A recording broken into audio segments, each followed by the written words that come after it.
ঝালমুড়ি খেতে পছন্দ করে না দুনিয়াতে হয়তো বা এমন মানুষ খুব কমই আছে। তো সবার মতো আমি অনেক বেশি ঝালমুড়ি খেতে পছন্দ করি। বাসার বাইরে যখনই যাই তখনই হচ্ছে যে কোনো কিছু খাই বা না খাই ঝালমুড়িটা অন্তত খেয়ে আসি।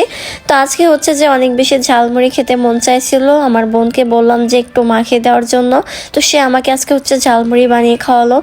ওরও হচ্ছে অনেক বেশি জ্বর ঠান্ডা, ওর জ্বর সারছে আর আমার জ্বর শুরু হয়েছে। জ্বরের চেয়েও বেশি হচ্ছে ঠান্ডা লাগছে, আর ঠান্ডার অবস্থা খুবই খারাপ, আমার ভয়েসে হয়তো বা বুঝতে পারবেন। তো আমার বোন হচ্ছে পেঁয়াজ মরিচ সব কিছু কেটে নিয়েছে আর তার মধ্যে দিয়ে দিয়েছে হচ্ছে চানাচুর, আর তারপর দিয়েছে হচ্ছে যে মুড়ি। আমার বাসাতে অনেক পদের হচ্ছে আচার আছে, তবে কোনো কিছু খাওয়ার সময় মনে থাকে না, খাওয়ার শেষে আচারের কথা মনে পড়ে।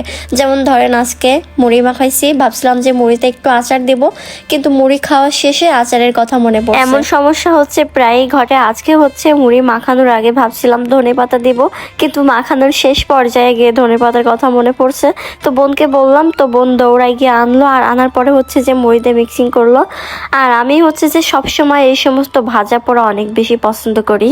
ভাত ঠিকঠাক মতো না খাইলেও এইগুলো হচ্ছে যে অনেক বেশি খাই। আর আমার মতো কে কে ঝালমুড়ি খেতে পছন্দ করেন কমেন্ট করে জানাবেন।